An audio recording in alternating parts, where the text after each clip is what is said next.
Well, well, well. Boys and girls, ladies and gentlemen, here we are again. It's the Split Peak Soup podcast, and I'm thrilled to be here today. It's a beautiful day here in Santa Cruz. The sun's out. Christmas is coming. I've been a good boy this year, so I think Santa is going to reward me properly. So I'm really pumped to be here, especially because I have a great friend of mine on, a surfer, a firefighter, and a member of the Mavericks rescue team, Mr. Kyle Marty. Kyle, how are you today? I'm doing great, Neil, dude. Thanks for having me on today. I'm stoked. Yeah, it's been a long, wild ride. We've known each other for quite a long time. I can't remember exactly when we met, but just probably, At least 20 years for sure. at least 20, yeah, solid 25, I'd go higher, Yeah. And we're both, Pleasure Point locals and surfers, and we went to SoCal High together as well. And Kyle's got a brother named Dusty. D-Mart? Yeah, D-Mart. And he's also a firefighter as well. And yeah, your dad's a longtime surfer. I see your mom at the gym all the time. So definitely a very established Santa Cruz family.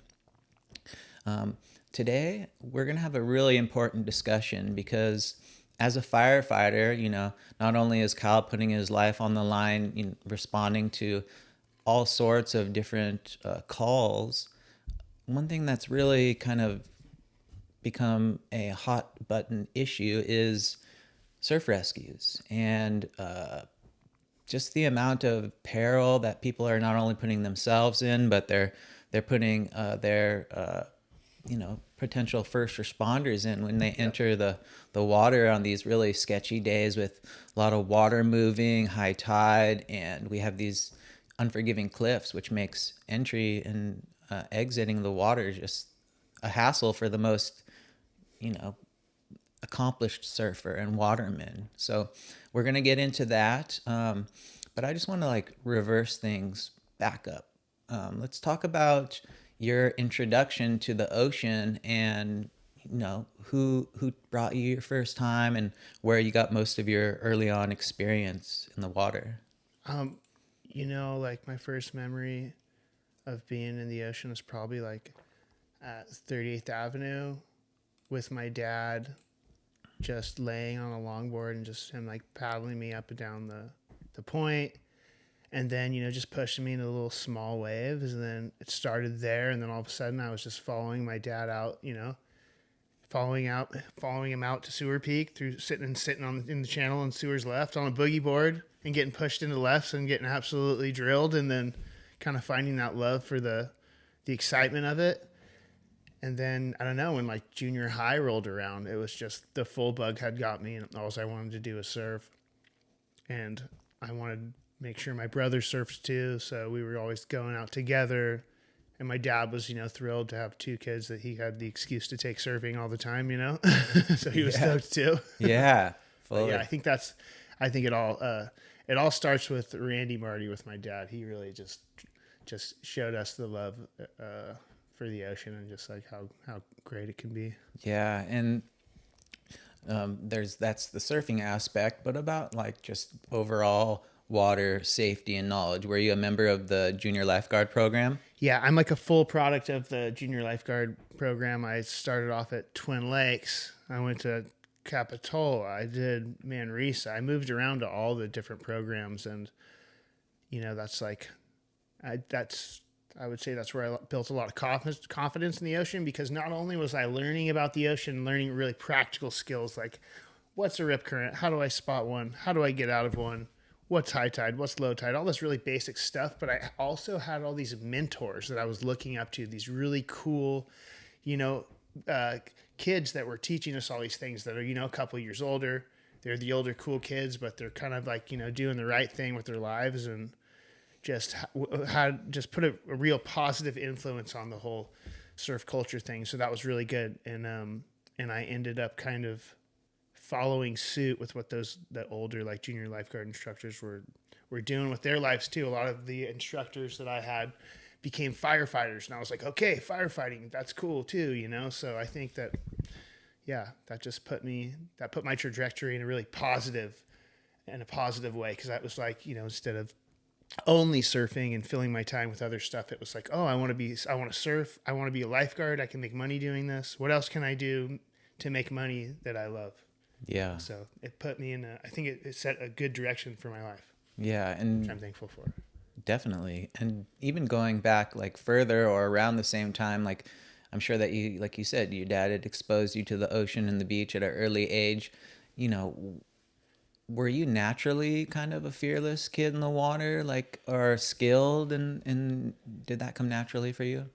I think, like, I think I liked challenges. I feel like I was really motivated. Like if someone like I've pretty much been like a golden retriever my whole life. If someone's like, you can do it, go swim around the buoy, you got this, I'm going to be like, I can't do it, and I'm going to try. Yeah, for sure. So like, I think that energy, just being around people that were positive, had a positive influence. Definitely. But yeah, I think, I remember there's a time like when I was maybe like, 7 or 8, where I remember like my dad took me down to the beach. It was like 26 maybe. And I remember he threw me into this closeout, and I just got like Porto Escondido drilled into the sand, like, and I was just like, oh my God, I thought I was gonna die, but I was like fine. But for the next 2 summers, like if my dad got within like 5 feet of me at the beach, I like would run away from him. Like I was still wanted to go to the beach, but I was just like, that dude's not pushing me any more waves. Yeah, Yeah. for sure. And that can be, a contentious issue. I remember, Pete Mel telling me stories about his dad taking him down to the ocean as a kid. And he would be kicking and screaming to not go in the water, and his dad would just like force him in there. And like, Nope. yeah, I think it was kind of like traumatizing him, Yeah. but for all the trauma that was inflicted, look at where he is now. And so Yeah. sometimes we need a little, a nudge. you Yeah, know? a healthy fear is good. And I think that's, not to jump ahead, but a healthy fear for the ocean isn't something that beginner surfers have, is that healthy fear, because they've never experienced it. So it's too easy to get over your heads when you haven't actually felt that. Yes, that's an astute observation. I'm glad that you mentioned that. And so how about in high school and stuff, we're going to get into your career choices in a little bit, but where was your head at in high school? Were you a studious individual, or were you you've always been a really bright guy to me, but sometimes, for whatever reason, people just aren't fired up on going to school. But I not to say that I thought that of you, but I was just curious, like, was something like education when you're in high school, was that something where you're like, oh, I'm going to be like a scientist, or, I'm going to do this or that? I would consider my education was mostly on Pleasure Point and less at SoCal High School. Yeah. All the people that I looked up to, like my teachers were the guys surfing out in the water that I saw on the rail. And those were the people that I aspired to be like. And when I was at school, it was just a place that I had to be till 2:15 every day. And it wasn't that I disliked school so much. It's just, I struggled with it. My attention span was short. And instead of and at times, instead of asking for help when I didn't understand something, I just kind of like disassociate and just like draw a picture or do whatever. So I was my head wasn't really in the game at school. Mm-hmm. So as soon as school was over, I feel like that's when like all my senses tapped in, and I was picking up on things, and I was where I wanted to be at. But yeah, no, it wasn't a super bummer experience at SoCal High. I met so many great friends, and there is some great teachers that are there, and I appreciate all those people that pushed me in the right direction and got me to graduate. Yeah, some legends in there for sure. yeah, some help from high up. Yes. So you graduate from high school, and then this is before you made the decision to become a firefighter. Yeah. Or did you decide that in high school, or where did that kind of happen? My for you? sophomore year of high school was my first summer as a Santa Cruz State Parks lifeguard. Mm-hmm. So I had one summer of lifeguarding under my belt, and then in my senior year, I was like, okay, I'm gonna go try and do lifeguarding full time, like all year long. And so after that senior year, I worked, every day at the beach from June till October. And then from then on, like I was on call to respond to water rescues, like if needed. And then I would just do odd jobs, do tile setting with my dad or anything to make a buck. And then during the winter time, and then I was basically a seasonal lifeguard for the next 12 years of my life. Yeah. So wintertime, whatever I could do to make money. And then summer, full-time state parks lifeguard, which I loved. And it gave me an opportunity to become the person that I was looking up to when I was a kid. Cause I was a junior lifeguard instructor for 4 years down at a bunch of different beaches. And that's an amazing job. And, yeah. Cool. Let's go. As a state lifeguard, a lot of the times, especially during the summer, when it's small, the waves aren't like cracking or anything like that. There might be, not as many opportunities to like jump into the hot, soupy pan of mayhem that can happen, in our oceans. Dead flat for 2.5 weeks. So you're rotting in a box at 80 degrees in this plastic box. And you're like, oh God, get me out of here. Did you have any crazy life-saving experiences just being on the beach though, with that being said? Yeah, I think I remember one time I don't know how many years into it I was, but I remember I was at Palm Beach. It's like the furthest southern tower we had. And I remember there was this mom and her daughter got into a rip current. And I remember that the mom, it was like the classic scenario. It's like there's two people in the rip current. And like, which one are you going to grab? Like the one that's closest to you, which is like what makes sense. Like get your most viable victim first. But in this case, it was like the mom was first and the daughter that was younger was like 12 feet behind her. And I was just like in my head, I'm like, what am I going to do? This is the question you've always been asked. And I fully was like, I'm going for the kid, and I was able to get them both safely in. But I remember just actually being like, I had enough adrenaline going and I knew that I was like, oh, this is this moment where like, I really like actually need to be here, like on this beach. And the nearest other lifeguard that could like respond to help me was probably a good like 10 minutes away. And so I just remember like having both of them, like mom has her arm in the tube and the daughter's in the tube. She's probably like 7 or 8, something like that. And I'm just kind of trying to keep them like just in the tube, and I'm trying to get them to shore. And I'm like, I can't, like I'm so tired. I can't get them like both in. I'm just kind of static, but I was able to just kind of hang on to them until another guard showed up, and then we were able to kind of like muscle them in together. But that was the first like the real one where I was just like, oh, today I made a difference. Yeah. Today I didn't just collect money in the hot box.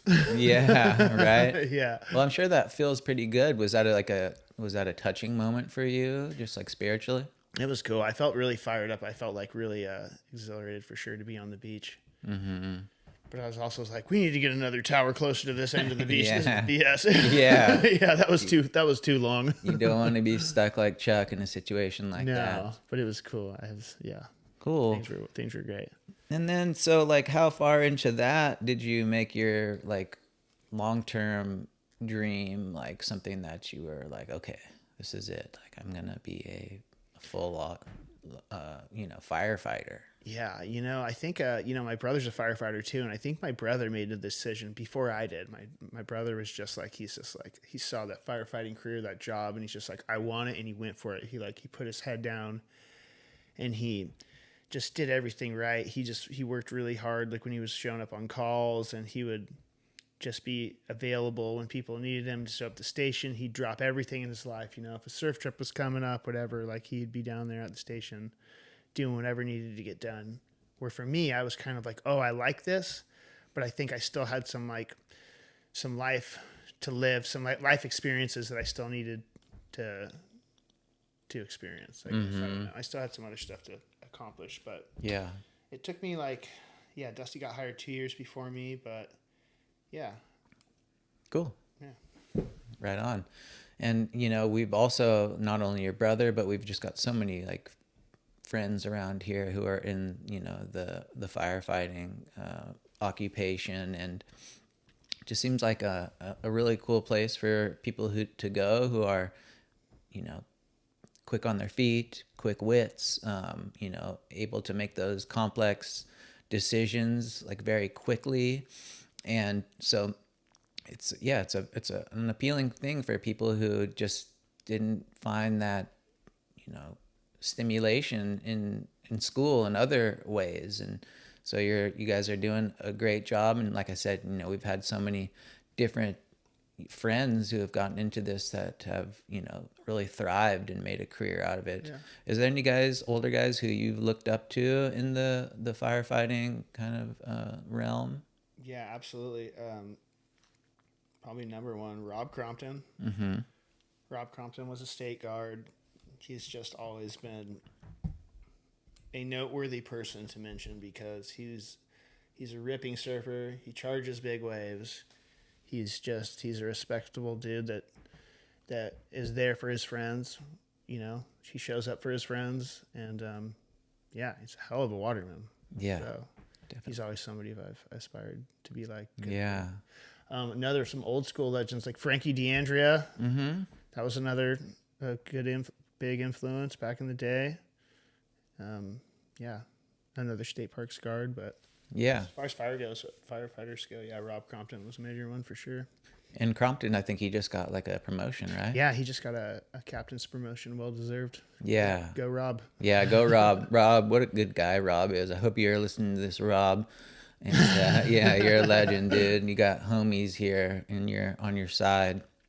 Okay, so let's just get into the process, like becoming a firefighter. Is that kind of grueling? I know that there's a lot of training that is entailed and stuff. Yeah, it's a long and hard process, and it's changing. You know, I think I've been at it for 10 years. So 10 years ago, firefighting was a very, very hot topic. Like everybody wants this job, super, super highly competitive. The way that I found my job is just, we have a paid call program is what we call it over at the firehouse I work at. And so they put you through a little fire academy. They send you home with your pager. When the pager goes off, you show up and you do whatever that needs to get done, and they watch you work. Mm-hmm. And it's like a try before you buy program. And so the harder you work, the better it is. And yeah, so that's I feel like that's how I kind of cut my teeth. So when it was like my turn to get called up, they were like, we see Kyle, we like Kyle. Kyle works hard, we'll take Kyle. Cool. Yeah, it was kind of it was nice. I feel it was nice, the old school kind of way to get in there by just working hard and putting my nose down. And yeah, gives you the opportunity to show up and show your enthusiasm and your skills. Yeah, and with that now, it's like it's a great time to get in the firehouse too. Just there's a lot of job openings. You know, people the job isn't as popular as it once was. You know, people want to do tech and they want to make more money than a firefighter makes, and they don't want to, you know, maybe deal with the stuff that firefighters have to deal with. But if you're the person for the job, it's a great time to get into it if that's something you feel like doing. Yeah. Yeah, you're making a difference. Yeah. You're making some good coin and rewarding. Yes. Yeah, I'd imagine that to be the case. And so, like, physical preparation, is there some kind of like, I don't know, like, I mean, the fire department, like, you know, the physical part of the job is just always being ready, you know, just is your body ready to go pull a bunch of hose through a building or lift somebody up, or even just, you know, go lifting someone's grandma up out of the bathtub at 3:00 in the morning and not, you know, straining your back. You know, you got to be ready to just do all those things. So the physical I'm always really enthusiastic about hose in a building, you know. Yeah. Aye. Yeah. Had to throw that in there. Sorry to interrupt you. No, it's all good. Yeah. But so yeah. And is there like a final test where they're like, you're doing the gauntlet, like the rush, like you've got to. I think in the fire academy is when they give you all those crazy. They'll take you to like basically like. They'll set up like adult Chuck E. Cheese course for you where you're just like climbing up the ladder and jumping through the window and pulling the mannequin under the bed and just doing all kinds of crazy stuff. And you did fine with all that. Yeah, no, I liked it. I think that part is like one thing I really liked. I liked the fire academy, the camaraderie. I mean, like the guys that I went through that academy with are like my brothers, you know, they just like, it's basically just, it's a little fire boot camp. You know, they want to break you down. They want to get you tired. They want to see like what your breaking point is. They want to see at what point will this guy throw a little temper tantrum? You know what I mean? For they sure. want to see if you give up. So if you don't do that, eventually it all comes together, and then you just have just a core group of really strong guys that care about each other, which is cool. Yeah. Did you see any like other kids who are giving it a go? Do you see anybody buckle or like have a kind of second thoughts about it after they saw how much involvement there was? Or For sure, yeah, I've seen it. You see people come through, wash out of academies, and it's okay because it's not for everyone. It's not for everyone. But I guarantee you, the ones that want it will get it. yeah. There's just definitely a certain fire in those individuals that there's something that will get you through, a fire academy, or really like any task. If you got the fire in your heart, it'll come out and it'll shine and you'll be able to crush it, I think. Yeah. And that's the people that we want. That's who I want to work with. Definitely. And would you say, like, I know you can't predict any of this, but like on a typical, so you go on for a few days, right? Yeah, we generally we'll work 48 hours straight. So 2 days straight. And then you get 4 days off. So 2 days on, 4 days off. So depending on what station you work at, maybe you run 2 calls a night. Maybe you run 5. It all depends on what station you're at. So, But you're expected, no matter what happens, to be ready to rock and roll for 48 hours. So whatever life throws at you, you need to be able to handle it. And then, then you get your 4 days to reset and do what you need to do to come back. Yeah. And my question was that I was leading up to is how much action is there compared to downtime? And sometimes is it just the shit hits the fan and you just can't predict that? It's totally unpredictable. It's weird. So we looked at this. We rounded up the numbers from all the calls over the year, and we found out for whatever reason in Live Oak, Tuesday night is the busiest night Oh, wow. of the week per capita. Do we know why? Absolutely not. It's totally random. Yeah. But for some reason, Tuesday nights in the Live Oak slap. Interesting. Yeah. They go. Good to know. Yeah. But, it all depends on kind of what station you're around and the different things that go into each one of those. Mm-hmm. And what do you think have been some of the most just heavy experiences that you've been put in? It's a good question. The water side of things, the water rescue side of things for me never quite feels super heavy. And I think it's just because I'm comfortable with it. But, I think just, dealing with, grieving families. Yeah. I would say that's what if you've ever heard a grieving family, that is something that is heavy. Yeah. And that is something where you need to take care of your health and whether it be go exercise or spend time with your loved ones or go hit your yoga class, whatever that is. I feel like my heavy is that. That's what I remember. Yeah. I think. And so they've got programs or ways to help firefighters deal with trauma, on-site trauma and on-job trauma and stuff, right? We have my department has a wonderful employee assistance program. It's great. They provide us with counseling, therapy, whatever we need. And it's very easy to access. And if we use it, it's good. It's a good tool that we've been provided with that we're very grateful for. And I think the more we use it and the more we talk about how good it is to use it, it kind of becomes less of a weird thing. Cause there's the whole I don't talk about stuff. I'm big, tough, whatever, Yeah. And is that something that maybe is changing within just the culture, maybe of adult men being able to and women too, you guys work with women there, but being able to just to talk about it and debrief and get stuff off your chest without fear of being judged? Yeah.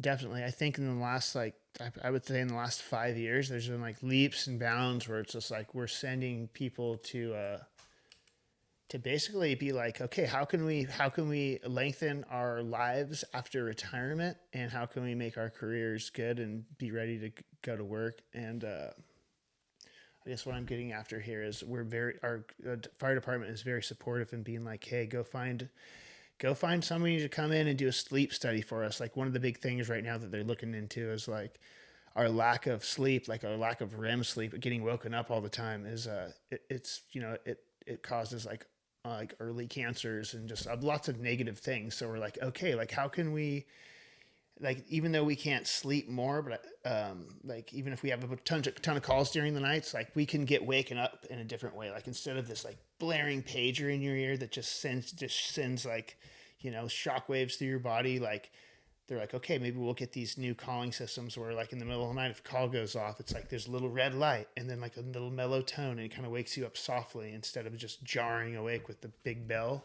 Yeah. Little things like that over time can help preserve our lives after retirement. So Yeah. that's, I don't know.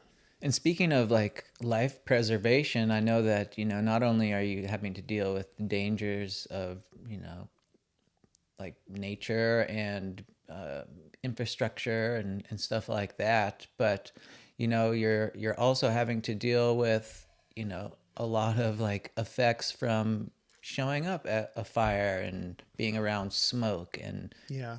more possibly responding to like a forest fire, and maybe there's some like, was it valley fever or something like that. You can get illnesses from working in these places. Yeah. It's just, that it's inherent and it's just part of the job. But I'm very happy to be working for at least a department that is, that wants us to stay healthy and is willing to like put money down for us to go take classes on how we can be more healthy or bring the right people in to do stuff, keeping our equipment clean, giving us new equipment. I feel very, very fortunate to be a part of an establishment that has the kind of people that want to spend money on us and our health. Yeah. So shout out. Like detoxification and stuff like that. Are there supplements to take? Do they tell you to go into saunas to get all that They're stuff doing out of you? research right now saying like dry saunas, just like after being on the fire ground, going in and just basically sweating out what's in your pores. Mm-hmm.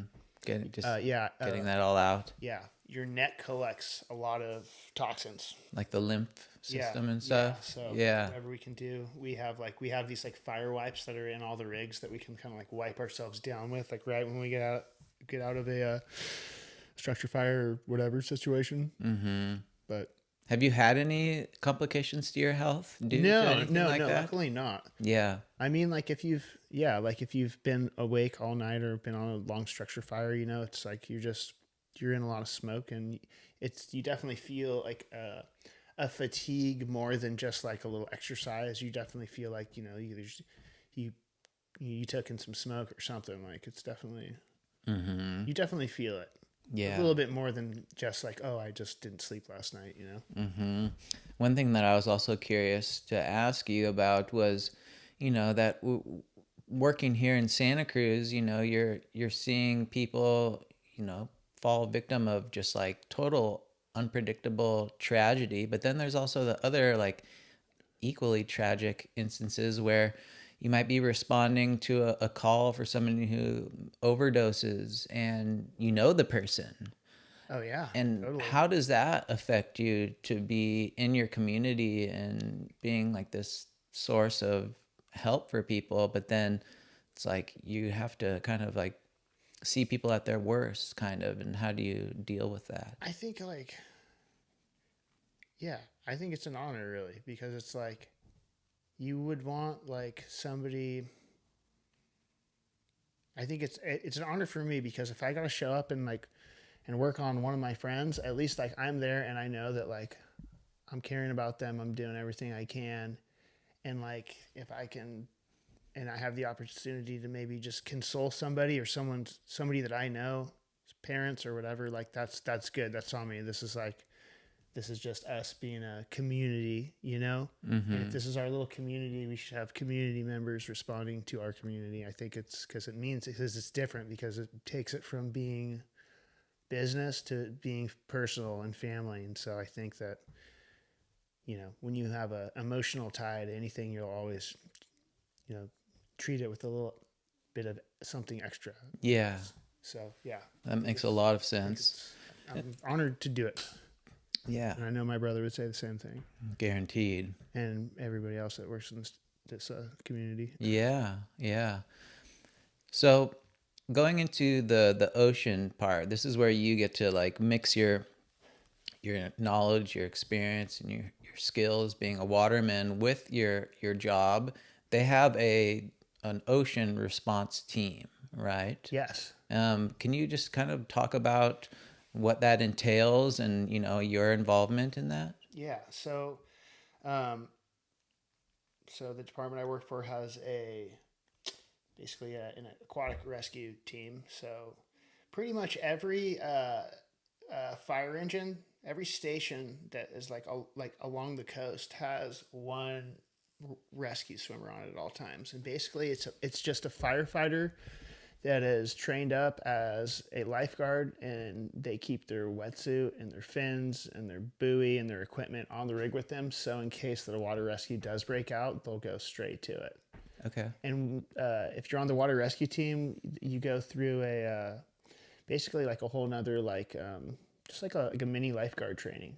And it's just really, it's basic lifeguard skills, but we just throw in the knowledge of our coastline, and we go through and we just look at every little nook and cranny, every little cove, and just basically try and teach these guys, this is how we get in and out of the water here on a low tide. This is how you get in and out on a high tide. If the swell's like this, if the waves are like that, and just basically make it so anytime, like my heart for our rescue swimmer program is that anytime anybody shows up on a call, they feel comfortable, like they're never in a situation where they feel over their heads, just because they're going to know their terrain, their district so well that they're just going to be able to show up and be like, okay, I got two guys over here. Where am I getting in at? Where am I getting out at? And it's like kind of like no big deal, Mm-hmm. So that's what's most important to me. Yeah. And you guys do like training drills. Like sometimes when I'm out surfing, I'll see you guys zip by on the jet skis. I'm like, whoa, bro, like fucking whip me into one wave real quick, guy. Yeah, totally, right? Totally. But so how often does that all take place? Is that just like we do a month? So we'll do like a rescue swimmer drill once a month, somewhere on the point, maybe down at Manresa. But we'll also do drills like up the coast too, do up coast familiarization, because a lot of times we'll get pulled into the city of Santa Cruz up there because, rescues happen up at Davenport. We can get pulled up into there to do whatever. So we want to make sure that our guys and girls getting in the water, their first time up to Davenport on a big wintertime swell isn't the actual rescue. Yeah. That they have to get their eyes on it, see what they're going to feel, see what's up there. Mm-hmm. But yeah, we do training once a month.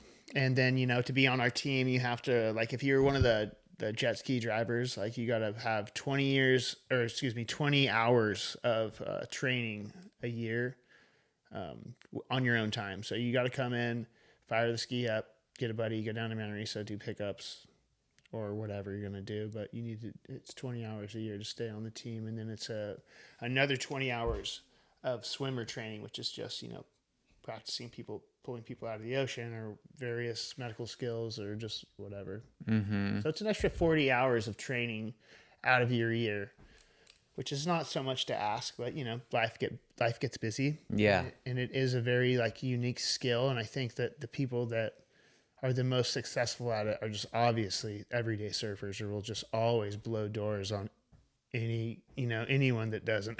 Yeah. No matter how many classes they've been to or what they say. Right. Yeah. Well, that's cool. That's cool to know that there's some qualified individuals out there.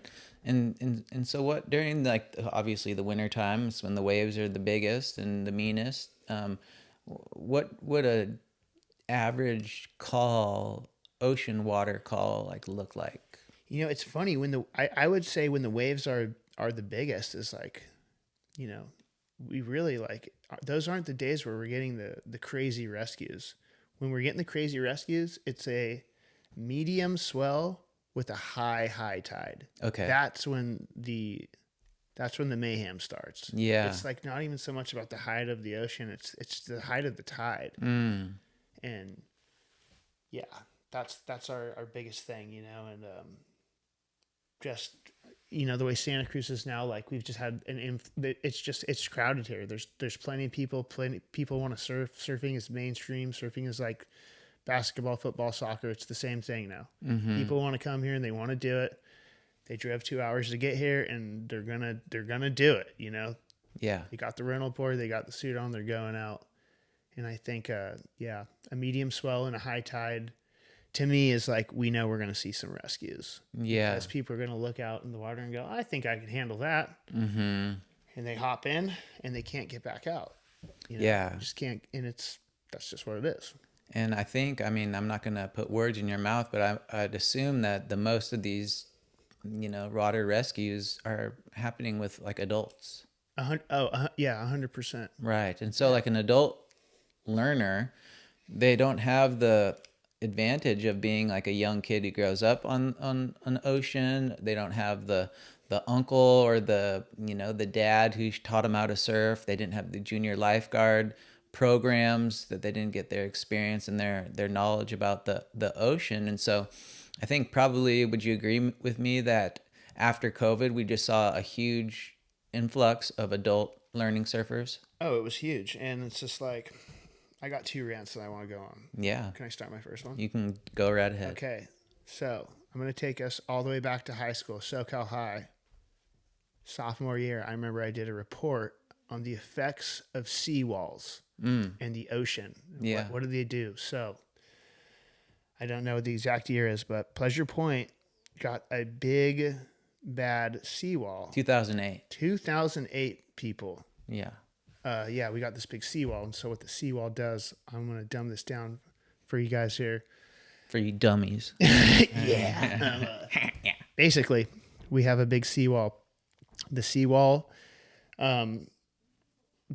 the seawall is going to cause a ton of backwash, and it's going to basically make it so Neil, help me explain this. Okay, so a seawall, when they put in the seawall, it's a hard surface that doesn't change. So yes, it doesn't erode. It doesn't, the shape of it doesn't change. And they put this in there. And so when the high tides come, when the water hits this surface, it bounces back. And so you get refraction, which causes a lot of like, bumpy conditions and waves. And also there's something that happens when they build a seawall. They're trying to, their hope is to preserve the cliff side, and, for money talks, right? And so this is to help people preserve their houses right on the beach. Yes. Mainly.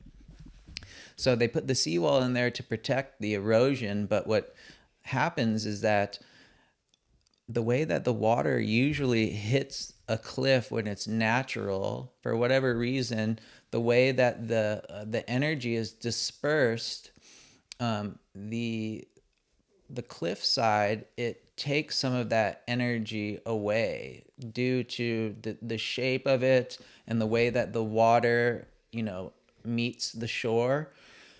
When they put in the seawall, basically it's all solid. So when the waves hit it, it disperses the energy differently. Yeah. And so it causes more backwash, and it also, like an inverted kind of like thing that happens when they put in a seawall is that it messes up the natural sand flow that should be on the beach to protect the cliff with a natural buffer. So it's going and it's screwing up all the sand that's right next to the water's edge, and it's also just creating more refraction. Yeah. Okay, here we go. I'm going to go caveman on this one. Number 1, seawall, make wave bad. Number 2, seawall, make hard get out of water. Yeah. Okay? Right. If you remember nothing from the last 2 minutes, that's it. Yeah. It messes up the waves, it makes them worse, and it makes it harder to get out of the water. So, okay, we're fast forwarding now. Now we have all these people that are here. They want to surf. They're ready to go. the waves don't look so challenging. They hop in the water. They get ready to get out of the water. That tide comes up, and it's just, 4 feet of whitewash slamming against a flat surface will rock somebody, especially someone that's not confident. And Yeah. as soon as you get a little scared, everything goes out the window. You're in panic mode. You can drown in 3 feet of surf, if with the right, getting knocked up against a rock or losing your board or whatever it is. So with that, I think how we deal with this problem of people getting stuck at high tide at 38th Avenue specifically, because we all go down and see the engine show up, and we watch the firefighters fish the people out of the soup right there. And I think the main thing that I would like to come on here and say to people is, I think the new localism that we're looking for here in Santa Cruz is not the kind of prestige or kind of like, I'm better than you, but it's like, if you know something, say something. Let's educate these people that didn't have the opportunity that we had to grow up here. Mm. And that doesn't mean that we're slacking on, keeping things the way we want them. But if you see somebody, with their wave storm, and what they look like when they're getting in the water, when they don't know what they're doing, the tide's coming up, it's okay to go ask them and just be like, hey, oh, you're going surfing? You feel comfortable? You do? Cool. Did you know the tide's coming up? Where do you think you're going to be able to get out of the water at? And if they, point to one spot, you go, that's not going to be a good spot.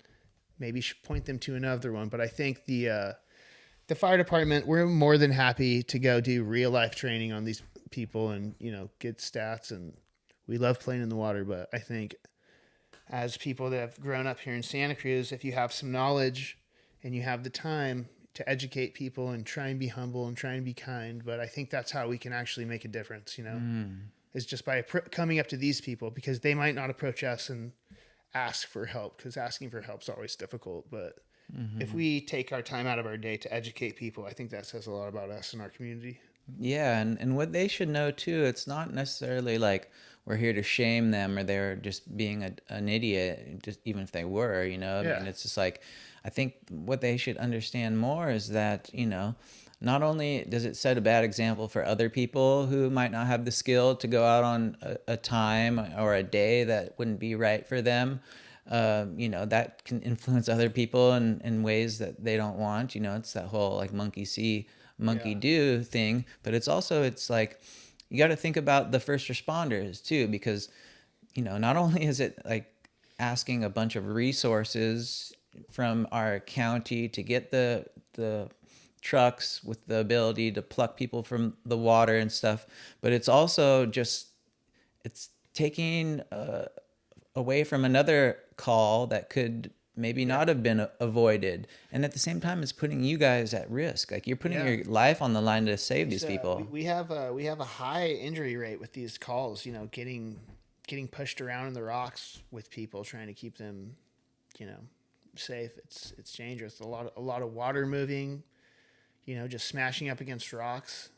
And when you're with another person, you're kind of along for the ride with them, because once you're a rescuer or once you're attached to that victim, you're going wherever they go, and whether that be through the rocks, it's you too. Yeah. So it's a high, it can be a very dangerous thing. And like I like what you said too, because your little surf trip where you could have been saved by just asking for a little help or asking if it was a good time to go. Someone's grandma could be needing help out of their bathtub, and they're not getting the help they need because we're out, fishing out irresponsible. Yeah, it's unfortunate. And so, recently a guy down at the Hook, he basically, I think he got bumped. He hit his head or something like that. You didn't respond to that one, did you? I didn't respond to that, but I think it's another point that I want to drive home here, is that like the high swells really like isn't what I'm looking for. Like, when I think of what's going to be the most dangerous day, it's the tides, the high tides. They take away the egress points and the entries. And, even if I like the same thing, 3 feet of whitewash slamming up against a flat surface can knock anybody unconscious.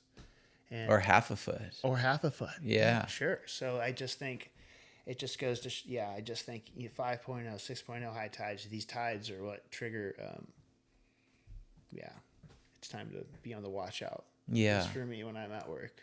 And so And even just cruising around, if it's high tide, I mean, how we check the waves all the time, when it's high tide and there's some swell, I would just encourage people to pull over, take 2 seconds out of your day. You see two kids that they don't know what they're doing. They're about to go, jump off the rock and get sucked down in the current all the way down to Capitola. Just be like, hey, just go say what's up. If you have something to offer somebody, like, just go do that. Mm-hmm. And did this guy passed away? Not right away though. Like he was into a coma or something like that. Or? Yeah, I can't speak on the specifics. Yeah, medical but that's okay. I'll speak. This guy is no longer with us, and that's not fun for anybody. And these are my friends who are going to make these calls, and it's just God, to go out there and to put your life on the line, do everything that you can, and then even you did everything, but somebody's fucking dead. Someone's dead. Yeah. That's where you're not coming back from. No, and I just think it's just really preventable, because it's just like, when is the point ever? There's always somebody there. There's somebody walking around. One of us are always there walking around with our dog, with our girlfriend, whatever, and so many times we can just turn our noses up to the two whoever's on the wave storms. Yeah. But, I'd say to the listeners out there, who you are. Yeah. Just go give a little friendly education. Yeah. Find it in your heart. Do the right thing. Right? Yeah. I mean, it's going to be crowded regardless, so. Yeah. Might as well educate. Yeah. Be a good person. Yeah. All right. Well, that's interesting. And so would you say that some of the the sketchiest places people should look for is obviously, mainly, at least on the east side, is just the whole stretch of Pleasure Point, right? Yeah, totally. I mean, like, it's high tide, you jump in the water. When you jump off the rocks at, first peak, and then everyone's going to try and go in at the stairs right there at 38th. But, if you get there and it's just like you're sitting there and it's slamming up against the rocks, it's like, maybe you chose wrong. You might be on a nice long adventure down to Capitola, where there's a beach at the end of it where you can go on to, Right. You don't have to pick that catchy spot just because it's the one closest to your car. Don't get hyper focused on that. Yeah. If you let yourself drift down and find a different spot. And also another thing is, like I said, there's so many people on the point all the time. If you're in a situation where you're just like, God, I just don't even know what to do, just go stay somewhere out away from the cliff and wave your hands. If you do nothing but just wave your hands for 15 minutes, guarantee you someone's going to show up and help you. That rescue swimmer is going to get to hop off the rig, swim out to you. The harbor boat's coming. You'll have a safe ride home and a long stern talking to. But you'll be safe. The rescue swimmer will be safe. There's no need to try and force yourself to safety if you're in a spot where you can just hang out. Just hang out. Yeah. Easy. Okay, so yeah, just moving forward from that, this all these skills that you've gathered and all the training that you've done has kind of helped you in this newer endeavor of yours. Yeah. You're part of the Mavericks rescue team there up at Half Moon Bay. Yeah. With Frankie Q and Drake. How did that all get started? Because I know that I've seen you surf some pretty damn big waves, but like Mavericks, I was like, whoa, like I didn't know that was part of your program. Yeah, I kind of like it. It wasn't when I was younger, but I had a motorcycle accident that kept me out of the ocean for almost a year and out of work, and I was basically on light duty at the firehouse for a year, and so. At that time, I wasn't really surfing that much. I was kind of just riding motorcycles and just not really in the water. And then I remember after being out of the water for so long, like when I finally could go surfing, I felt like a kid again. Like I lost all the that jadedness that surfing can have sometimes, and I felt like it was just like really truly fun again. And then I had this winter where I was just surfing every day, surfing, and then all of a sudden it was just. Kind of ended up there at Mavericks, and I was just kind of hanging around and trying to catch waves, and I linked up with Drake and Frank, and I just asked them if I could just kind of hang out with them, like on my jet ski, and just like watch them work, because working for the fire department, one of the things I do is train our new guys to be good rescuers utilizing our jet ski. I train them to do pickups and the surf, but when I went up to Mavericks, I could see that there's this whole untapped group of guys that are so much more skilled than me. And so it was fun to be a part of a group where I was learning from guys. Instead of teaching, I was going somewhere for myself to like learn some stuff, because there's some of the best ski operators in the world are those guys up at Mavericks. So that's kind of, I was kind of just like hanging around, go in, make a pickup, hang around, do some more. Yeah. Go help Frank out with the Mavericks Rescue seminar that they do every year, which is just for surfers that want to come and learn how to get, picked up on the jet ski at Mavericks, or just learn a little bit about it so they can be safe that winter. Yeah. And but now, on the team, and I show up when I can, and all the guys that do this, like, we're there like on our own dime. No one's paying us to do this. We're just there because we want to see everybody come home safe and happy, and we get to spend the day out there together, and it's just fun. Yeah. But well, yeah, we'll get into more of that. But when you mentioned it, I was like, damn, I was going to ask him about his motorcycle crash, because, dude, that was fucking gnarly. Do you want to just describe to the listeners and viewers what happened with that? Because it was just gnarly. It was pretty nuts. Yeah, so I was on a motorcycle ride with my dad, and we were going to this restaurant called Alice's, and we were kind of on our way home, and I'm cruising with my dad, and things are good. And then I was coming around like a blind corner, and someone in a F-350 was just, it's a narrow rural road. Like, it's a narrow road, 2 lanes, it's narrow. This person was just kind of taking up like all but 1 foot of my lane. And there's like a cliff on one side and F-350 looking at me. So I tried to like Indiana Jones, like jump over the hood, and immediately didn't work. Just high-sided and rolled under their back wheels. Had a triple compound fracture of my tib fib, shattered my tibial plateau. But like, I just remember hearing like the sound of a baseball crack, and then everything's black. And then like I open my eyes, and I was wearing this full faced helmet, and I just remember opening my eyes and just seeing this like yellow line. And I was like, what the hell is this? A yellow line. Weird. And I kind of looked up, and I was like, I'm on a road. And then it kind of all came flooding back, and I was like, oh crap. The person ended up like pulling over, and I'm yelling at them. It was funny because like all my firefighter training, I felt like it kicked in. And I'm yelling at this person. I'm like, I need you to block traffic, like stop traffic over there, because I didn't want to get run over again. I'm in the middle of the road. I hadn't even thought about getting up here. I'm just like, block traffic. And the person looks at me, looks at their car, gets back in their car, and drives away. And my God. And I'm like, this isn't good. And I'm like, okay, I gotta get out of the road. So I go to like pull myself out of the road, and I look back, my foot's twisted the completely wrong direction, and I can see 3 bones coming out of my dickies. Like, I can see the white tips of the bone, and I'm just like, oh no. And I'm like dragging my this broken leg behind me, like out of the road into the dirt.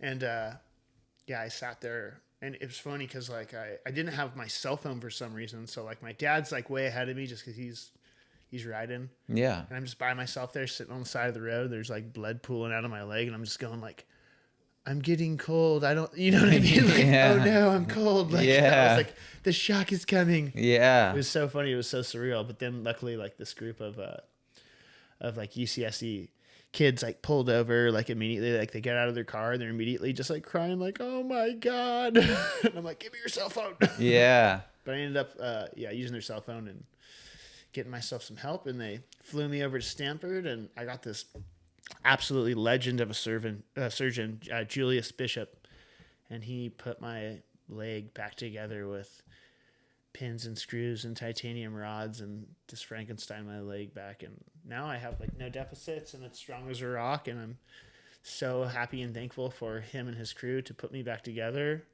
to be able to do all the things I can do today. So shout out Stanford, you guys rule. Yeah. Wow. Yeah. That's freaking so nuts. That was a shocker. Yeah, for sure. Yeah, yeah, that'll put you in the moan zone real I quick. was in the moan zone, dude. I was Yeah, humming. I was yeah. humming. And so, how long did that take to like recover from? And does it still give you issues? It's amazing. It really doesn't, but it took me basically a full year. Like I fell on October 17th, and I think I was back to work like October 1st of the next year. Okay. But yeah, tons of hot yoga. I will say that like my recovery from that injury specifically, like the real work and the real healing started when I was going to those hot classes at Village Yoga. Shout out. Yeah. Let's go Village Yoga. Yeah. Amy, Yeah. you guys are legends.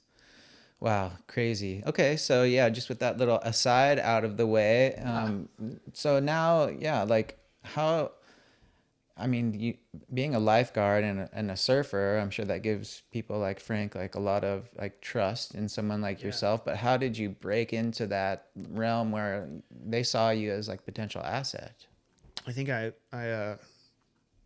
was talking to Frank and I was just like, Frank, I train our ski operators in Santa Cruz for the fire department. Like I've done tons of ocean rescue, but this whole other aspect of, the big wave scene was just different. It just like, I was like, I've never done this before. It was just like this whole other mountain to climb and to continue to get better at. So I was just sitting out there, just like if I wasn't surfing, I had a jet ski. If I wasn't surfing or trying to catch waves, I'd sit on my ski and I just look around, and if one of those guys was like, go get that guy, I'd be like, okay, I'd go in and pick somebody up. I think my first, the first like real pickup I ever did was like, for Chase. And I don't even know if he really needed the pickup. He probably didn't at all. Mm-hmm. But like it was a successful one for me. And I just remember him being like, hey, that was almost a real pickup. Good job, Kyle. And I was like, thanks, Chase. I feel good about this. It was nice. Yeah. Classic. Yeah, he's also amazing guy. Yeah. And was it like a steep learning curve to learn how to? What are the things you have to consider? Okay, it's like the things the biggest things that I'm considering. I'm just like, okay, I see somebody that I think I want to go pick up. They're getting close to the rocks, but also I got to think, is there a surfer on the wave behind it? If I go straight in right now, am I going to wake out the guy on the wave and cause him to fall and cause even a worse accident? Mm-hmm. And also, just being spatially aware, like guys get, rolled through the boneyard and you don't want to hit somebody that's just popping up, from just like, from getting rolled or whatever. But yeah, a lot to think about. But I think the biggest thing for the driver is like, if you can not get in the way of the other surfer, maybe on the wave behind it, and still get that guy, that's like, the way to do that is the way that I want to do it. Mm-hmm. But yeah.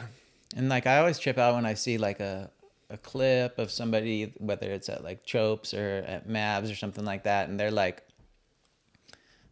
pinning it with like a wave, like right behind them. Yeah. What I'm trying to figure out is like, are jet skis like faster than any wave can like potentially go? We got some things for the skis now that help us out a lot. Like we have these things called twin screw impellers, where basically it just sucks the water from underneath the surface even harder. So like if you ride like a kind of a stock jet ski in aerated water, like in the boneyard at Mavericks, aerated, it bogs out like in that foamy water. It just sucks in that foam and that air and blows that out the ass of the jet ski instead of that water that causes force to move the ski. Yeah. So a lot of us have these twin screw impellers that basically just really grab from underneath the surface and make the skis generally faster than waves can than they can go. Yeah. I think that's cool. That's what I want to say about that. Well, that makes sense. And then, so you're working with Frank's been at this for a really long time, and I'd probably say the MVP is Drake Stanley. Yeah. What makes him different? Like, what's that guy drink for breakfast? Because he's like, like it seems like super powered. Yeah. Shots of life. Mm-hmm. Yeah. He's like a full cowboy kind of like character. He is. He's a full. He's cowboy. He's jet ski pirate, dude. He rules. Frank's a good dude. Drake's the man. Yeah, I don't know. I think Drake's history was he used to race jet skis back in the day, and I think that like the best way to know how to like be good on a jet ski is to know like what it can't do, to like know the limits. Like I can do this, but I can't do this. And so, yeah, I think that makes him really valuable. But yeah, just also like, you know, he's a big, like strong dude. Like if you put your arm up and he grabs that arm, he's ripping you out of the water on the back of that sled. Like, Yeah. it's pretty good. It's a great feeling. For I've sure. experienced it many times. Like, come save me. Yeah. And like the air, like the margin for error is like so small with grabbing. Like what makes for like a super successful rescue? Like the person who falls, they have to kind of know how to be rescued, right? Yeah, and that's a great point, Neil, and that's kind of what our Mavericks Rescue seminar that we do every year is about. Is like if you're coming out to surf Mavericks and you want to be out in the mix, we're teaching you how to not get in the way or how to be rescued successfully. Like there's a certain way we want you. There's a certain arm.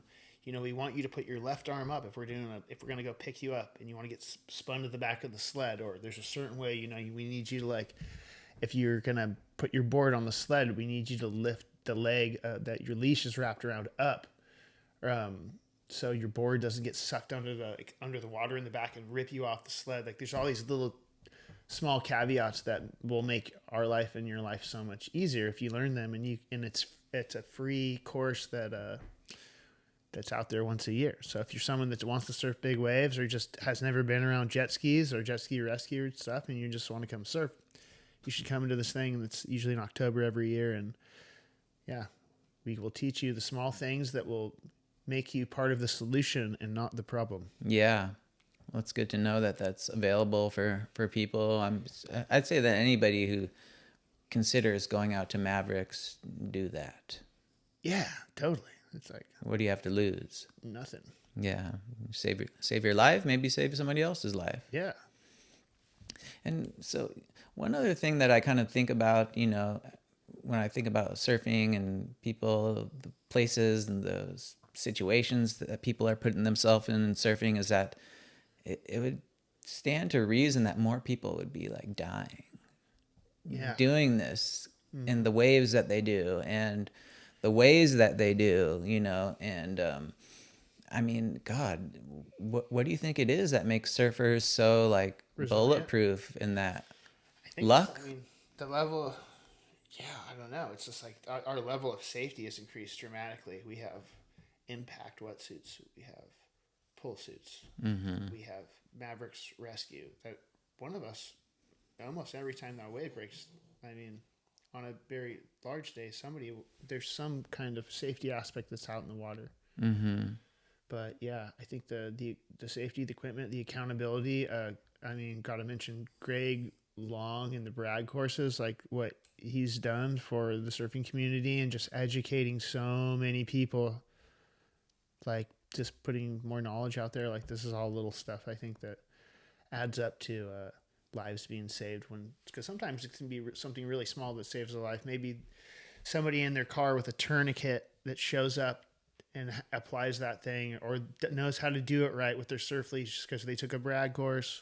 All these things lead to statistics and people keeping their lives instead of losing them, I think. Yeah, and what about like, you know, the surfers in the lineup themselves? I mean, when I would surf Mavericks, the 4 or 5 times I did, that was before the pull vest, you know, the inflation and stuff like that, and it was crowded back then too. I'm sure it's only more crowded these days, but is there anything that a surfer can do themselves to make a situation like the one at Mavericks more safe, or what can they do to help make the rescuers' lives and easier? Really basic thing, like if you're out at Mavericks and maybe there might be somebody coming towards you on a jet ski that's like trying to come pick you up. Like if you're okay, you can wave them off. Mm-hmm. Or if you're, what's the one like tapping the head? Like that's I'm good. Yeah, if you tap the top of your head, that we call that the code 4 symbol, and that just means I'm okay. Right. Yeah. Okay. Waving your arms is always going to mean come get me. Mm-hmm. Another thing is if you're out in the water and like maybe you're on the shoulder and you saw the guy fall and you can see where he fell, if you just point with your arm, you stick like one arm straight up in the air and then one arm in the direction of where that guy's at, a ski operator can look at you and be like, okay, give him like just a little bit of a bearing of where he might need to go. Right. Those little things are really helpful. Yeah. There's another thing, like if you're in the lineup and you're watching guys tow surf, you'll see one surfer on the wave, and the ski driver will be just following that surfer just behind the back of the wave, kind of going with him. But sometimes from the vantage point of the ski operator, he doesn't know if that surfer's still riding the wave or fallen. Right. But if you can see the ski and he can see you, and if you basically just take your hand and you just press it like up and down, that means like he's fallen, and then he can kind of like go back on the throttle and try and find the guy. It's like little caveat things like that, which is, down the line, but yeah, all these little things can help make people's lives easier. But yeah, if you're ever like somewhere where you can see somebody that needs help and you can just point to them, maybe the rescue or whatever kind of rescue, you can see that. Yeah, that'll help. Or even if you're on the point, like if you're on the if you see a rescue swimmer out there swimming around looking for the victim, and you know where he's at, and if you can just point in that location, like swimmers are going to look at the cliff. We're trained to look at the cliff. Usually we have a spotter with us, right, and we kind of follow their directions. But maybe that engine hasn't showed up yet, and you could be that person. Yeah. So keep your wits about you. Yeah. And keep your eyes on the ocean. We're a big old team out here. Yeah, why not? Yeah, strength in numbers. Yeah. And so, yeah, just going into, I'd assume that a byproduct of spending all this time at MAVs is that you get to kind of get out there yourself and mix it up a little bit. Yeah, it's nice. It's nice knowing that the guys that are coming to save you know your face really well. Yeah, totally. And so how did getting into surfing a wave like Mavericks kind of eventuate for you? Was it something that you're up there just to kind of be a part of the experience, and then you just found yourself catching a couple of waves? I think, I don't know. I just like, it wasn't, in like my younger years of surfing, it wasn't something that I was ever like super, super drawn to. But for some reason, after I had that motorcycle accident, I think I just had the new love for surfing. And it was just like, I just felt so fired up that I just kept wanting to like push it a little further, a little further, a little further. I felt like I did like what a little kid, like what a teenager would do, now, but like 10 years later, Yeah. I mean? Yeah. Like I did it the right way, but like late. Yeah. Yeah. You know what I mean? So slow kind of like immersion into the process. And I just liked it. It's just, it's cool. It's a really cool group of people out there. There's some, it's great people out there. And what a feeling too, like to be on such a big wave, you're harnessing the power of Mother Ocean in such like a gnarly and visceral type of way. And that's just like paddling. But how about towing? Like, yeah, towing's, what's that like? I've never done it on a big wave. Yeah, towing's pretty crazy too. I think obviously like, the thing about towing is should always paddle before you tow, just for this sheer sake, because I think you can get yourself into a lot more trouble towing, just because when you're letting go of the rope, it's like probably you don't exactly know how big like this wave is going to be, and so if you're not used. If you've never gotten super, super throttled, and all of a sudden you're putting yourself into a situation where you're going for a very long ride. And I hope I'm articulating this correct, but yeah, I feel like,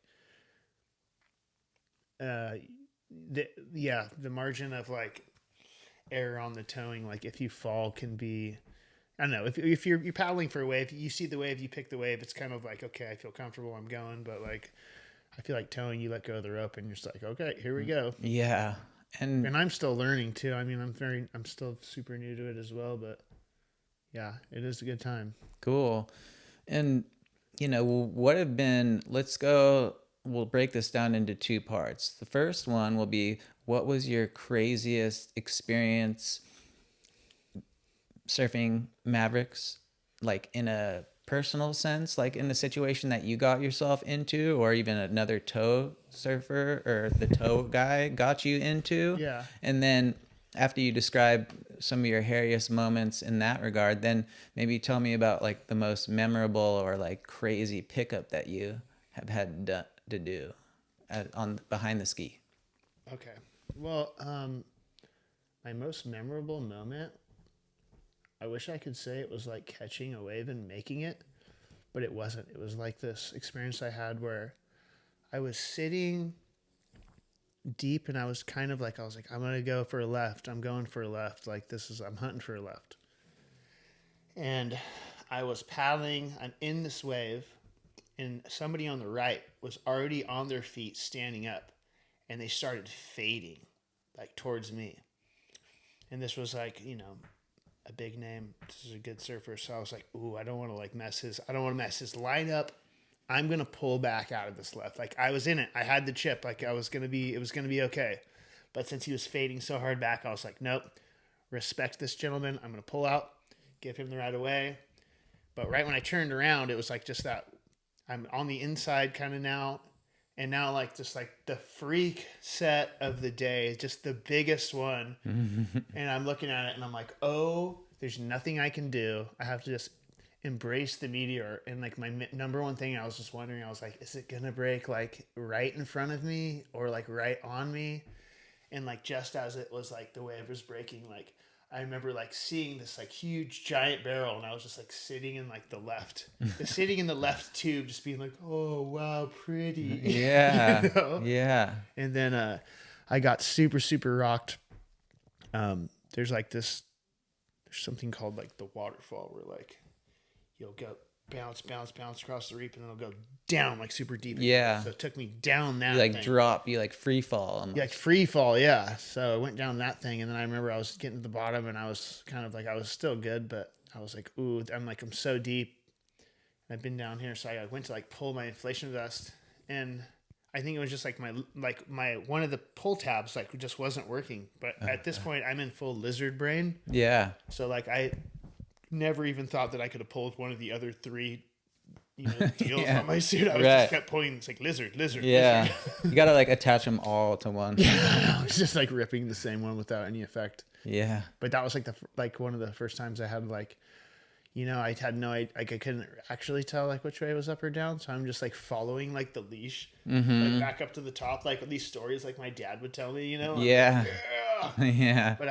But lucky for me, I was able to like be like, okay, the vest isn't working. Where you're doing this the way the Lord intended now, like climbing your leash. And I got up to the top, and luckily there wasn't really any too big of waves after that, like one little one, and then I was able to just kind of didn't suck me through the bowl into into the boneyard or anything. So I was able to just paddle back out around the left. But I just remember being like, woo, that was so rowdy. But like for some reason that experience gave me a lot of confidence knowing that like, I think that without my safety equipment, I was able to like stay calm and be like plan A didn't work. And I picked plan B and it did work and I was okay. And I think for more than anything, it was such a confidence builder that I remember like maybe like 20 minutes after that, I just spun around on this like right and was able to get it and have a really fun ride. And I just felt like it blasted my confidence instead of like sending me into the moan zone. I was just like, whoa, what a cool day I had today. Yeah. Wow. Got to come home and tell the story. Yeah, totally. And then in terms of like a pickup that you've done, like what's been like the craziest pickup that you've done successfully or unsuccessfully? How about half successful? Okay, that works too. Yeah. 50-50. Yeah, successful. yeah. I remember I went in for a rescue on a guy on a stand-up paddle. And I was able to get him like on the sled. Everything was good. And I'm ripping. And then like his board, he kind of lost his board kind of like got slid off the sled. And then all of a sudden, like I just felt this like bogging. And he like was gone and disappeared. And so I wasn't able to get him to the channel, but I got him out of the boneyard. So it was like I gave his like beating was went down by like 30%. And I just remember being like, oh, I'm good with these numbers. Yeah, Yeah. yeah, Yeah, no, and he still was just like, dude, thank you so much. He's like, I would have had to go through the rocks, but instead I think he just got like pushed through that like first hole, like right at Mushroom Rock and not like the gnarlier part. So it was 75% save. yeah. Hey, that's good. But I felt good about that one because it was he would have gone through a worse part. Definitely. Yeah. Wow. Scary. And yeah, what about that boneyard? Like, basically, like, how do they pull it? Like, getting bashed through all those rocks. I mean, That's a great question for Grant Washburn. yeah, he knows them pretty well, huh? Yeah, he's got it. It's he's got a topographic map. In his brain. He's the utmost authority on that. Right. And do you think, like, would it be wise to wear a helmet at somewhere like Mavericks? I mean, the helmet thing seems like it seems like a great idea, but it also seems like it's got like some drawbacks to it. Yeah, the helmet thing. I mean, the helmet thing and surfing. I think the helmet, for me personally, I think the helmet would be most appreciated with like a lifeguard, that's going to rescue people in rocks. Like the helmet for me is just like, I'm gonna go put my head around. Yeah, maybe another victim or rocks, but I don't know. Surfing, I mean, yeah, I think it's all personal, all like, whatever you're into, man. But like, for me, I don't know. It doesn't work for me personally, but if it can protect your head from, the rail of your board or maybe the reef on the bottom, like good stuff, but it's not for me personally. But Yeah. Do you see guys wearing them out at Mavs at all? yeah, we do. We see people. Yeah, there's people that wear those, but I think that I don't know. The helmets to me, like the most practical reason is just for lifeguards getting people out of the rocks. Yeah. Super helpful. And then, I would think that, one of the aspects about Mavericks is, yeah, there's, you're going to really benefit from having a pull vest to like pop you out of deep water, to have that inflation vest. But do you think that maybe some of these like safety precaution technology that we have, it could make people have a false sense of security out at Mavericks? Maybe guys who don't have the ability or like the experience to be out there, maybe lulled into a little false sense of security with these things. Yeah, for sure. I mean, the ego is a hell of a drug. Mm-hmm. Yeah, strong. But yeah, there's nothing better than, walking your way to the top of the mountain. Mm-hmm. Yeah. But from the most part, it's not like you're getting like complete donkeys out there at Mavericks.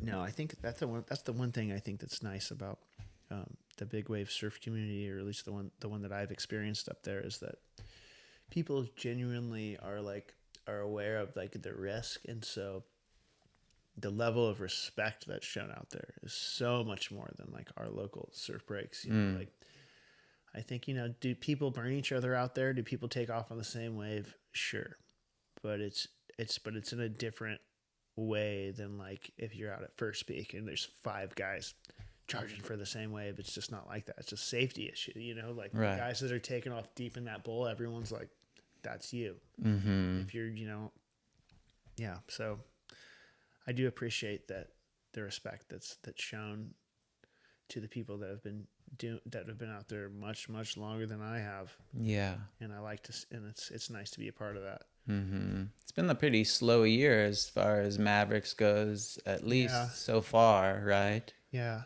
Been a couple or a handful of days only. Yeah. Shout out to, Alo and Luca once again for catching that bomb together last winter. That was insane. Crazy. I got to watch that live, and it's just all drilled into my memory forever. It was so sick to watch that.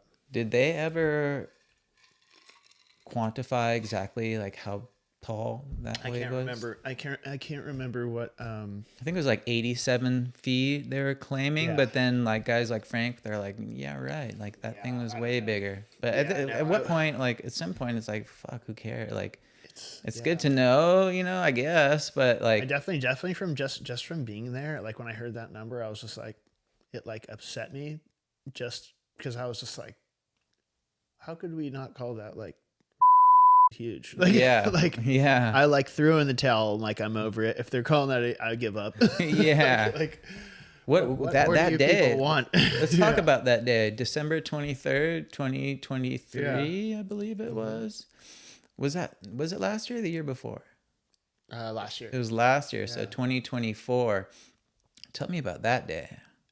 Yeah, it was macking. It was just the buoys were huge, and it kind of had like a slow come on, and yeah, I just remember there's a certain point, I don't know. I was like, I was catching some waves, toning some waves out there in the morning. I think we're at around like 1 o'clock. Like it started getting bigger, and I was just like, okay, I'm good now. Like I'm putting my business away, and I'm just gonna be out here and watch this show. And if I can be helpful in performing rescues, that's what I'm here to do. But I just like I want to be out here for this, and it was just wild to watch these guys. The show these guys put on was crazy. Pete Mel was pulling into huge, crazy barrels, like so insane. Wow. Yeah, these guys were just charging. It was pretty wild. Yeah. They're putting on a clinic for sure. That must have been mesmerizing to just be there and witnessing all that power and just fury from the ocean. And did you see some waves that maybe didn't get filmed or photos of that were like even bigger than Aloe's wave? Because I'm sure that can happen sometimes out there. Yeah, I don't know. That wave specifically to me, I was just like, that was it. Because I remember that one in particular. I was just being like, what was that? But yeah, Pete got crazy waves. Augie got crazy waves. Like people were just charging. It was pretty fun to watch. Yeah. And would you say that maybe one of the most like underground or like just kind of like, well, he gets a lot of respect and, you know, credit for what he does, but like Ryan Augenstein, like that guy is an animal, huh? 100% animal. Just great personality, just calming in and out of the water, just like very somebody you want to be like. Just calm, collected, having the best time, absolutely frothing. Yeah, that's just pretty epic. And there's for sure. Like I've like some of like the steeziest, like sickest waves. Like I can't remember if it was last year or maybe 2 years ago, but he like faded hard into this right, and then just like sat in this like barrel like at Mavericks. Like he was just like chilling. Yeah, it was just like so steezy. He was just like so relaxed. It was just like, what the hell is that? Like that's pretty cool. yeah, it was super killer. And there's like a handful of like Groms out there right now, right? Like Jack Snyder, Adam Bartlett. Yeah. And now you got like Julian Grom was out there last. Yeah. How's it to see them all fired up and getting into the big wave stuff? It's crazy because like I said, like I feel like the journey that they're starting was like, you know, I wasn't doing what these guys were doing until like 10 years prior, you know, like 10 years after them, whatever. But they're just so frothed up. And the cool thing about them too is like they show up to, if there's any kind of educational training, like whether it be a safety thing or whatever, like the Groms, they show up, they want to be a part of the community. They take it seriously. Like, yeah, it's encouraging. It's cool. It's nice to see this generation of kids being so like frothed on what they're doing and also putting in the effort to like really be good at it, you know, and be safe and like do the I think they're doing it right, you know. It's cool. Yeah, and so like, you know, moving on from all this stuff, you know, the big wave stuff and the Mavericks rescue, what else is kind of fulfilling your life these days? I know you've got a girlfriend, you've got a dog. You did just have some surgery on your shoulder, right? Yeah, I just have. I tore my pectoral tendon off my humerus Mm-hmm. bone surfing up the coast. Yeah, basically, long story short, lip of the wave kind of just like impacted like right on my bicep, Mm-hmm. or excuse me, on my pectoral muscle, and just separated, just tore it off the bone real quick. Gnarly. Yeah, it was a fun one. But yeah, I got surgery last week, and healing process is going good. So I think I'll be out of the water for another 2.5, possibly 3 months. But Okay. morale is good, Neil, dude. Good. Good. Yeah. Yeah. Morale is good. Yeah, So. it's, I don't never see you in like a bad mood, or at least if you are, you're like great at hiding it, you know? And so, yeah, you're always like super positive, and it's great. And, you know, it's going to help you in these type of situations. And that sucks to be out all winter, basically. I know, right? It was right at the beginning too, but you know, it's just like, it was okay. It's like, it's a good little check every once in a while to be like, you know, like surfing, like whatever you think you're into, like if you could never do it the next day, like you're still who you are. And I think if you can still be validated through whatever it is, you know, it's not making things our whole identities is usually not too good. Yeah. And you've got a new girlfriend, new-ish? Yeah. Okay. Yeah. How's that going? Oh, it's amazing, dude. She's the best. Yeah. Shout out. What's her name? Julianne. Julianne. Yeah. Cool. She's beautiful. Yeah. I've seen you guys down on the cliffs with your dogs. And how old's your dog Milton now? Milton is 17 now. 17. 17 human years. Are you serious? Yeah. That's wild. Yeah, that's like... Whoa. He's kind of got puppy vibes almost. Oh, dude, for sure. Yeah. Yeah, he's the boy. And so that's like your little sidekick, huh? Yeah. What's up? Oh, dude. Mm-hmm. Yeah, he's the sidekick. Milton's been running around with me for 17 years. Wow. He's been on motorcycle rides to Oakland and San Francisco. He's been on jet ski rides. He's done it all. Yeah. And his health is still pretty good, huh? Yeah. I think like 10 years ago, we started making his own dog food. So like we'll just take like sweet potato and rice and just like straight up like Costco like chicken. Yeah, we like do the rotisserie turkey just mix it up and run that program, and he seems to like it. He's healthy. Rad. And what other types of things do you like to do in your free time? Dude, you know, I mean, I like to play the guitar a little bit. Okay. That's been fun. Nice. Shout out also an RIP to our buddy Max and Evans. Yeah. His life day was just passed us up, and cool. I think about him quite often. Yeah, that's who I kind of started playing the guitar with was him at the Mold Inn. Yeah, the Mold Inn. Mold Inn. Yeah, those are some good times. I can't remember a lot of them, but you know, that's just what happens when you're kind of growing up fast and loose here in Pleasure Point. And yeah, it's unfortunate. He's one of our fallen soldiers, but he's in our memory, and we think about him a lot. Yeah. Yeah, he was a good guy. Well, you know what, Kyle? We got into a lot of great discussions, a lot of cool topics and subjects, and I always like to keep it open at the end for anybody if they want to throw anything else in there, if there's anything else we didn't touch on that, I just want to shout out and say thank you to my mom and dad for being rad, and D-Mart, you're the boy. Yeah, Dusty. And Claudio Morales is the absolute champion. Yes. That dude's the OG champ. Yeah. I would love to come back here and do it and talk with Claudio on adaptive surfing and we should. How rad it is. Yeah. And what you can do to help it out. Yeah. Well, I think that would be a great discussion to have, sometime soon. We had Claudio on 4 or 5 episodes back there, and God, what an inspiring gentleman. So if I can look at anything that happens in my life and kind of, with in mind of what somebody like Claudio has done, and he's, he's stuck in a freaking wheelchair, and he's just so positive and so cool. Fully flared all day long. Oh yeah. Yeah. He doesn't, the good vibes don't stop with that individual. So yeah, there's been a great talk, and I'm so thankful for you to come on and rap out with me. And yeah, so this has been the Split Peak Soup podcast. Your host, Neil Carney, with Kyle Marty. Thanks, We're, dude. yeah, we're part of the Santa Cruz Vibes podcast network. So you can also check us out on YouTube. So like, comment, subscribe, and share. It really helps out with the algorithm. But until next time, you guys, this was the Split Peak Soup podcast, and we're signing off. All right. Cheers. Chew.